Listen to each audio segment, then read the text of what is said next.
nama saya Nur Ashifa dengan NIM G03124103, Prodi Ilmu dan Teknologi Pangan, Fakultas Pertanian.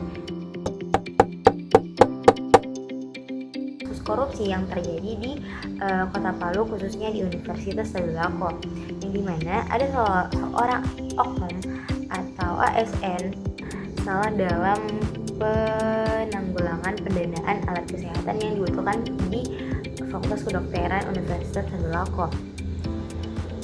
Korupsi yang dilakukan oleh oknum ASN ini mengakibatkan kerugian oleh negara dan juga Universitas Tadulako karena adanya pengadaan alat kesehatan di Fakultas Kedokteran Universitas Tadulako.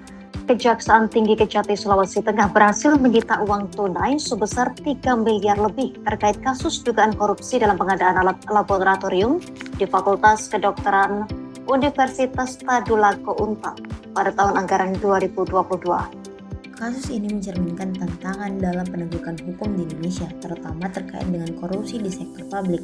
Penanganan yang adil dan transparan sangat penting untuk membangun kepercayaan masyarakat terhadap intensitas hukum dan pemerintahan. Sehingga Mahkamah Agung berperan penting dalam memastikan putusan hukum yang adil melalui proses banding dan juga kasis. Dalam kasus korupsi yang melibatkan mantan rektorat Universitas Tadulako, yaitu dilakukan proses penegakan hukum, banding, dan kasis, yang dimana Mahkamah Agung memutuskan untuk memberatkan hukuman menjadi 4 tahun penjara dan juga denda 500 juta serta uang pengganti 2,3 miliar atas kasus yang telah dibuat oleh para oknum dan juga pertimbangan hukum. Keputusan Mahkamah Agung mempertimbangkan kerugian negara yang signifikan dan dampak sosial yang tindakan korupsi.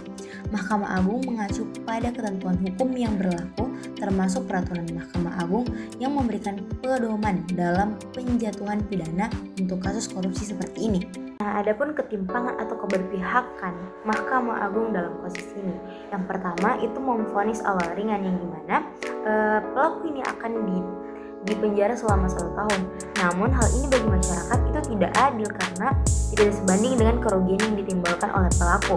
Kemudian terjadi kritikan terhadap hukum yang dimana hukum yang dibuat itu tidak tegas, sehingga masyarakat itu menyoroti bahwa hukum atau hakim ini hanya berpihak kepada oknum-oknum tertentu.